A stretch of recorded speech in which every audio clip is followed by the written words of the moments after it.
धार्मिक आस्था के केंद्र मथुरा की पहचान आज एक खतरनाक पर्यावरणीय संकट से घिरती नजर आ रही है। शहर और उससे सटे ग्रामीण इलाकों में अवैध रूप से संचालित ईंट भट्ठों से निकलता हुआ काला धुआं अब साइलेंट किलर बन चुका है। हालात ऐसे हैं कि आबादी वाले क्षेत्रों के पास ही दिन रात जहरीला धुआं उगलती चिमनियां लोगों की सांसों में जहर घोल रही है।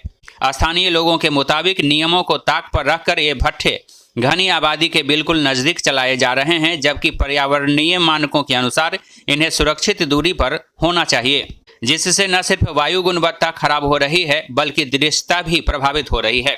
इस प्रदूषण का सबसे ज्यादा असर बच्चों और बुजुर्गों पर पड़ रहा है। दमा और फेफड़ों से जुड़ी बीमारियों के मामले लगातार बढ़ रहे हैं। वहीं भट्ठों से निकलने वाले राख और अत्यधिक गर्मी ने आसपास की उपजाऊ जमीन को बंजर बनाना शुरू कर दिया है। किसानों का कहना है कि फसलें बर्बाद हो रही हैं, लेकिन शिकायतें करने पर उन्हें दबाव और धमकियों का सामना करना पड़ता है। सबसे हैरानी की बात यह है कि यह सब कुछ उत्तर प्रदेश प्रदूषण नियंत्रण बोर्ड की नजरों के सामने हो रहा है। राष्ट्रीय हरित अधिकरण की गाइडलाइंस के बावजूद न तो भट्ठों पर सख्त कार्रवाई हो रही है और न ही प्रदूषण नियंत्रण के उपाय लागू किए जा रहे हैं। इससे प्रशासन की कार्यशैली पर गंभीर सवाल खड़े हो रहे हैं। यमुना एक्सप्रेस वे के किनारे स्थित ये भट्ठे देश के सबसे प्रदूषित मार्गों में इसे शामिल करने की ओर बढ़ रहे हैं।